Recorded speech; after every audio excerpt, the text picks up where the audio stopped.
Hello friends, मैं प्रेमचंद। अभी हम बीए 6 सेमेस्टर हिंदी जो प्रथम पेपर है भाषा भाषा विज्ञान, भाषा का अर्थ, देवनागरी लिपि, इससे संबंधित कुछ भाषा से संबंधित ये सार्थक पॉइंट हैं, महत्वपूर्ण पॉइंट बिंदु हैं। इन पे सबसे पहले हम चर्चा करते हैं। ये है सबसे पहले देखा जाए तो क्या है वाक्य के भेद कितने होते हैं। वाक्य के भेद की बात करें तो जो वाक्य के प्रमुख अंग होते हैं हमारे दो होते हैं। वाक्य के प्रमुख अंग सार्थक शब्दों की बात करें तो सार्थक शब्दों के जो भेद होते हैं वो 5 होते हैं। कितने होते हैं? 5 होते हैं। ये हमें भी ध्यान देना है। आगे देखिए हम भाषा की उत्पत्ति के प्रमुख अंग जो सिद्धांत हैं वो क्या क्या हैं। भाषा की उत्पत्ति के प्रमुख सिद्धांत, इससे क्वेश्चन पूछता है कि इनमें से कौन सा सिद्धांत भाषा की उत्पत्ति से नहीं है। तो सबसे पहले कौन सा सिद्धांत है आपका? सबसे पहले दैवीय उत्पत्ति का सिद्धांत। दैवीय उत्पत्ति का सिद्धांत। दूसरा है संकेत सिद्धांत। तीसरा है अनुकरण सिद्धांत। चौथा है अनुरण सिद्धांत। आगे है आवेश सिद्धांत, श्रम ध्वनि सिद्धांत, इंगित सिद्धांत, संपर्क सिद्धांत, समन्वित सिद्धांत। ये हमारे भाषा की उत्पत्ति के प्रमुख सिद्धांत हैं। ये हमें विशेष ध्यान देना है। इससे एक तो प्रश्न जरूर पूछता है, ये आपको देखना है। आगे बात करते हैं अर्थ। अब ये देखा जाए अर्थ की प्रतीति होती है। अर्थ की प्रतीति हमेशा 2 प्रकार से होती है। आप अर्थ शब्द को ध्यान रखें और प्रतीति को ध्यान रखें। तो अर्थ की प्रतीति पूछे तो अर्थ कितने 2 शब्दों से मिला हुआ है। और अर्थ तो अ से मतलब ये ध्यान रखना, ये ट्रिक हो जाएगा आपका 2 नंबर। वहीं 2 अर्थ प्रतीति कितने प्रकार की होती है? 2 प्रकार की होती है। इस तरह से आप याद कर सकते हैं। आगे बात करते हैं व्युत्पत्ति। ठीक है, व्युत्पत्ति जो है व्युत्पत्ति या फिर रचना के आधार पर धातु के भेद कितने होते हैं? 2 होते हैं। धातु किन 2 शब्दों से बना है?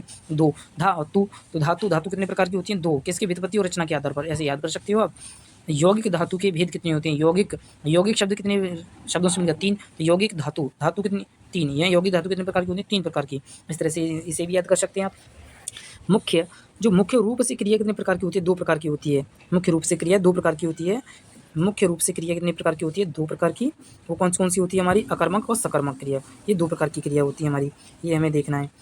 ठीक है, आगे है इसमें मुख्य क्रिया तो हमने देख लिया। आगे है आत्म प्रत्यक्ष भेद होता है, वो भी 2 प्रकार का होता है। देखो, अर्थ प्रतीति भी 2 प्रकार की होती है और व्युत्पत्ति के आधार पर जो धातु भी हैं 2 प्रकार की होती हैं और मुख्य रूप से क्रिया 2 प्रकार की होती है। आत्म प्रत्यक्ष भी 2 प्रकार का होता है, ये ध्यान देना है। आगे है संकेत ग्रह यानी अर्थ ज्ञान के साधन, वो जो कितने हैं? वो 8 हैं। संकेत ग्रह अर्थ ज्ञान के साधन 8 प्रकार के हैं। और संशक्ति के प्रकार कितने होते हैं? जो संशक्ति शब्द है इसके प्रकार कितने होते हैं? ये भी 2 प्रकार के होते हैं। आगे की बात करें तो आगे है स्थानिक संशक्ति। स्थानिक संशक्ति अलग है और संशक्ति अलग है। संशक्ति है जो वो 2 प्रकार की है और स्थानिक संशक्ति है जो 3 प्रकार की है। आगे बात करते हैं अभिव्यक्ति के आधार पर प्रोक्ति के भेद कितने होते हैं? किसके आधार पर? अभिव्यक्ति के आधार पर प्रोक्ति के भेद होते हैं 2 प्रकार के। ठीक है, आगे बात करें तो हिंदी शब्द है, हिंदी की उपभाषाएं की बात करें तो 5 होती हैं। कितनी होती है? 5। कितनी? 5 होती हैं उपभाषाएं। आगे और पश्चिमी हिंदी बोलियों की संख्या होती है, वो भी 5 होती है, ये हमें ध्यान देना है। जो पश्चिमी है उसकी जो पश्चिमी हिंदी बोलियों की संख्या कितनी होती है? 5। और हिंदी की उपभाषाएं भी कितनी होती है? 5 होती हैं। इस तरह से आप याद कर सकते हैं। आगे यहाँ पे हैं कीवर्ड्स हैं, इनको विशेष ध्यान देना है। यह है भाषा। जो भाषिक प्रकार्य भेद हैं वो 6 होते हैं। भाषिक प्रकार्य भेद कितने होते हैं? 6 होते हैं। भाषा विज्ञान के अंग कितने होते हैं? वो 4 प्रकार के होते हैं। और भाषा विज्ञान की शाखाएं कितनी होती हैं? 3 होती हैं। हमें ये ध्यान देना है क्या भाषा विज्ञान के अंग हों तो वो 4 है और भाषा विज्ञान की शाखाएं वो 3 प्रकार की हैं। अच्छा, प्राकृत भाषा के भेद, जो प्राकृत भाषा है वो भेद कितने होते हैं? 5 प्रकार के होते हैं। एक बात और है यहाँ पे, जो अपभ्रंश भाषा है उसमें स्वरों की संख्या कितनी होती है वो ध्यान देना है। स्वरों की संख्या अपभ्रंश भाषा में 8 प्रकार की होती है और देवनागरी लिपि में होती है हमारे स्वरों की संख्या 11। जब उसमें हम 2 जोड़ देंगे तो हमारे 2 ये क्या होते हैं? हमारे अयोगवाह वर्ण होते हैं।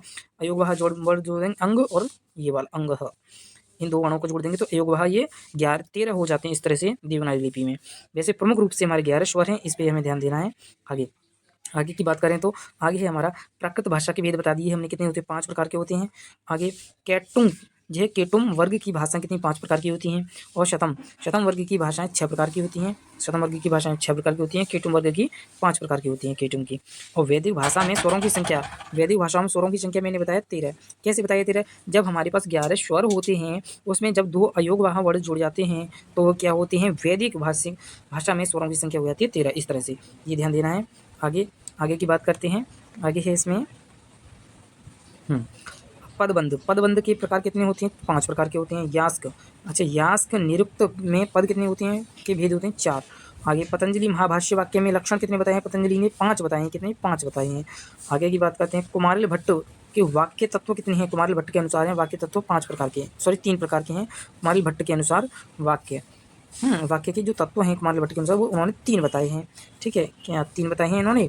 आगे आगे देखिए, वाच्य के आधार पर क्रिया युक्त वाक्य कितने होते हैं? वो भी 3 प्रकार के होते हैं। और कुमारिल भट्ट ने भी वाक्य के तत्व कितने? 3 प्रकार के बताए हैं। और स्वनिम, स्वनिम के भेद कितने हैं? 2। जो कौन सा होता है? स्वनिम के भेद होते हैं 2। ये देखिए स्वनिम के भेद हैं, एक तो खंडूप, खंडूप क्या है? एक खंडूप है, एक खंडेयतर है, खंडेयतर है, 2 इस प्रकार के होते हैं। आगे आगे देखिए, आगे है आगे खंडेतर स्वनिम, जो खंडेतर स्वनिम है, जो स्वनिम के भेद 2 प्रकार के होते हैं, उसका ही ये खंडेतर स्वनिम एक भाग है। उसके भी उसके भाग होते हैं, उसके भेद होते हैं 5 प्रकार का होता है ये। अच्छा शब्द के भेद कितने होते हैं? जो 5 प्रकार के होते हैं शब्द के भेद। अच्छा अर्थ के अनुसार जो शब्द के भेद कितने होते हैं? अर्थ के अनुसार जो शब्द के भेद होते हैं कितने होते हैं? वो 2 प्रकार के होते हैं। एक सार्थक होता है, एक होता है निरर्थक। क्या क्या होता है? एक सार्थक होता है, एक निरर्थक होता है। ये 2 शब्द होते हैं इनके, सार्थक और निरर्थक। किसके? ठीक है, शब्द के प्रकार। आगे आगे की बात करते हैं। अच्छा रचना के आधार पर शब्द के प्रकार कितने होते हैं? रचना के आधार पर शब्द होते हैं कितने? ये 3 प्रकार के होते हैं, 3। रचना के आधार पर शब्द कितने प्रकार के होते हैं? 3 प्रकार के होते हैं। वो कौन से होते हैं? एक तो होता है हमारा क्या? रूढ़ होता है, एक यौगिक होता है, एक योग रूढ़ होता है। ये होते हैं हमारे 3। किसके? रचना के आधार पर 3 प्रकार के शब्द होते हैं। शब्द किसके? रचना के आधार पर है, रचना, रचना ये से। ठीक है, ये हो गया हमारा आज का टॉपिक क्लियर। ठीक है, धन्यवाद।